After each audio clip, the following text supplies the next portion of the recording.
Magandang umaga, kumusta po? Narito po ulit ang update natin para sa lagay ng ating panahon ngayong umaga po ng May 17, 2024 na kung saan sa ngayon po, base dito sa weather model natin ginagamit ay may dalawang LPA na nabuo sa silangan ng ating bansa at kung hindi po malulusaw ang mga yan ay maging isa at kung patuloy ang paglakas ay maging isang bagyo between 3 to 5 days from now. At ito nga ang pinapakita ng forecast model natin po ang ginagamit hanggang po sa susunod na 2 linggo. Samantala po, nasa transition period na po tayo at patungo na po tayo ng rainy season. Sa huling linggo ng buwan na ito o sa unang linggo ng Hunyo ay posibleng opisyal lang ideklara ang simula ng tag-ulan dito po sa ating bansa. At maging handa rin po tayo dahil nagbabanta rin na iiral ang La Nina by June to August.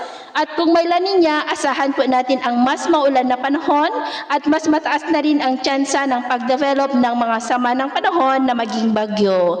At sa lagay ng ating panahon, ngayong madaling araw ay maayos pa rin ang panahon sa malaking bahagi ng ating bansa pero may tsansa pa rin ng mga isolated rain sa ilang bahagi ng Batanes, Silangan ng Cagayan, Ilocos, Pangasinan, Zambales, Quezon, Camarines Norte, Northern Palawan, Oriental Mindoro, Marindoque, Romblon, Masbate, Eastern Samar, Basilan at Zamboanga Peninsula. At mamaya po ay sisikat pa rin ang araw sa malaking bahagi ng ating bansa pero may tsansa po ng maulap na kalangitan with isolated rain sa may Batanes, Ilocos, Aurora, Masbate at ilang bahagi po ng Zamboanga Peninsula. At mamayang hapon mas mataas muli ang tsansa ng mapag-uulan dito po sa malaking bahagi ng Northern Luzon, ilang bahagi ng Pangasinan, Mindoro at Western Mindanao.